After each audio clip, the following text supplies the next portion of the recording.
What are a couple of things that people believe about Elevation or mega churches in general that are not true? Common misconceptions. Common misconceptions. I think people believe that they are machines that are not run by real people. I think that big churches, I think the ones at least I've interacted with, whether it's New Spring, Elevation, or different types of ones, I feel like they have people who truly do care about people at their core. And I think that people kind of see anything big as kind of the enemy sometimes. So, it's never been a big church's intention to put smaller churches out or to not value those things. Like I think even back to, New Spring used to do a conference for church leaders. And I know that, Elevation's done different stuff. And we try to make sure that we're helping people who maybe don't have the resource or blessing we have, or not blessing, but the resource we have to be able to, here, let me help you with some answers or give you some, here's some videos that we used or different types of stuff to try to resource people. Because we know we had churches that were helping us in different seasons when we were smaller too. So I think anything we can to kind of turn that back around and say hey, here's what we got. We'd love to help you out along the way. I mean, we have people whose job on staff, their primary role is to be a resource for other churches. So that doesn't really do anything to build us. That just kind of helps build the kingdom. And so I think overall, mega churches, I feel like there are real people there who really do care about people who work there. All right, number 2, what is something churches should be focusing more on when it comes to creativity? Oh, that's good. I think if you are not able to tell the people of your church's stories well, I think that is a huge miss. I think you can do a lot with a great creative element that's oh man, that was awesome. My church is so creative. But if at the end of the day, they're just saying, man, my church is so creative, but I'm not motivated to really do anything or being shown someone in my church who has an inspiring story of oh man, that's awesome. I do need to. Right now, we're an example of okay, we need more volunteers in our kids ministry. So if we're not doing a good job telling stories of volunteers who are in our kids ministry to help motivate people to say, oh, that is awesome. I love our kids ministry. I didn't even think about that. I should volunteer for them. Then I think we're using creativity in a way that's not necessarily as beneficial as it could be. All right, you lead me into a volunteer question. Give me one thing that you guys do at Elevation to invite and retain volunteers for your weekend experiences or anything. I think we recently rebooted our volunteer onboarding process. We have a really great guest experience director who's been on staff for a long time. She just moved into this role a little over a year ago, but her big emphasis was leader development and volunteer care. Because I think, we see a lot of volunteers sign up, but also a lot kind of leave out the back door and trying to figure out, okay, what's the life cycle of a volunteer? What are some things we can do on the front end to help equip people better when they're becoming a volunteer? But how do we also have different touch points, intentional touch points along the way to make sure they feel like they're not just plugged into the machine and left to kind of well, I gotta push this widget to make this thing happen. No, I'm still a person. I still have value. I still have care. And so recognizing them along the process too. All right, I got a 2-parter here. What is one thing that creatives could do to encourage their pastors or leadership to plan further out? I think to be faithful with the things they've been asked to do initially. So I think for us, we didn't really get the opportunity to work on larger projects as a creative team further out until we were able to consistently build trust that we were going to deliver every weekend. And so for our team, that meant hey, I know that this announcement video is not the sexiest thing. It's not going to go in your reel, but it needs to be 2 minutes and needs to communicate this one thing clearly that was asked of us to do.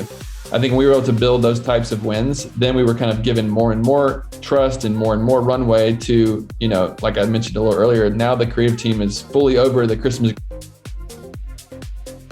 That in the past year didn't see it until he sat down for Christmas. Which has come a long way of him having to sit in a meeting and watch every single announcement video and every single thing. And so I think once we were able to build trust with him and he was able to, continue to give us more and more responsibility and more trust, it allowed us to have an opportunity to work on longer term, bigger projects like that too. What if my pastor, maybe I know what series he's in, but I don't know the details of that message until Thursday, Friday. How do I work within that as a creative? That is tricky. I think being able, if you have the opportunity to be clear and not just be frustrated, but use it as an opportunity to kind of educate in the process. I mean, you're obviously not going to necessarily change in how God downloads to your pastor, your preacher, and in what way. I mean, I think, we used to have a sermon series planning meeting where we'd sit down and try to map out the entire year, and we'd probably with 75% accuracy, we knew it was coming up. But a lot of churches don't necessarily have that benefit. And now we're kind of a place where we don't really find out the sermon title until, later in the week. And we have to kind of create it's not as important or create as much ways as it used to, but there's just to be some branding and some look and feel to the weekend.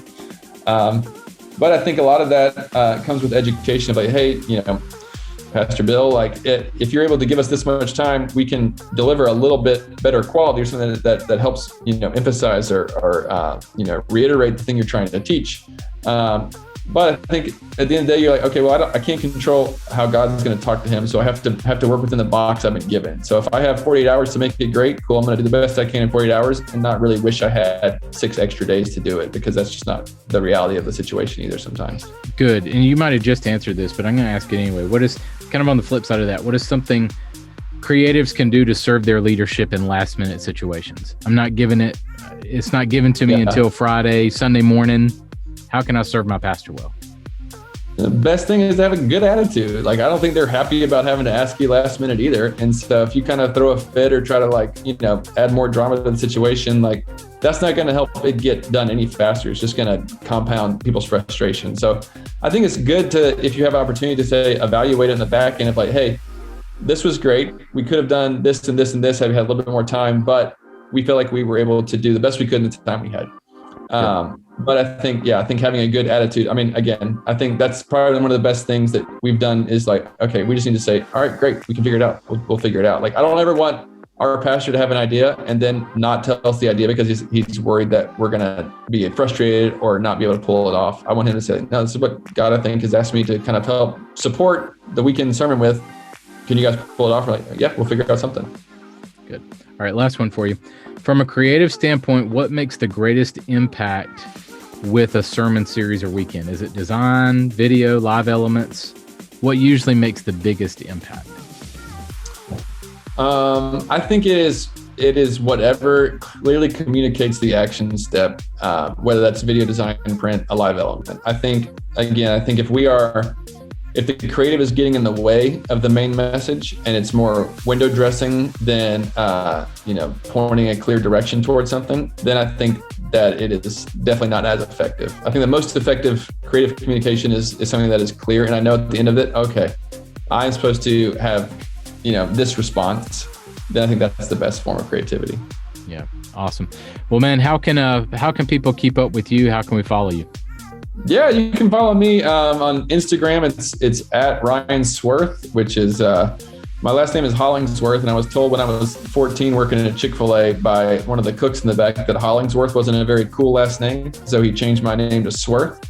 So Ryan Sworth, you can find him on Instagram there. But that's mainly just pictures of my kids. So if you want to keep up with the creative work at Elevation, you can follow Elevation CRTV, Elevation Creative on Instagram, and then Elevation Film for our creative accounts. And if there's young creatives who are listening and they're looking for a chance to have an opportunity to be exposed to 6 months intensive creative work and build their portfolio real fast and also learn how to work in a fast-paced environment, we have a creative apprenticeship that we run twice a year. So we just finished our last class. It's 10 kind of post-college graduate age creatives who we kind of put on our teams and give them 6 months of intensive work. It's paid, there's housing. But you can go to elevationchurch.org/creative-apprenticeship and you can sign up for that. Awesome. Ryan, appreciate you, man. Thank you so much. Yeah, man. Carl, thanks for having me, man. This is awesome. Appreciate it.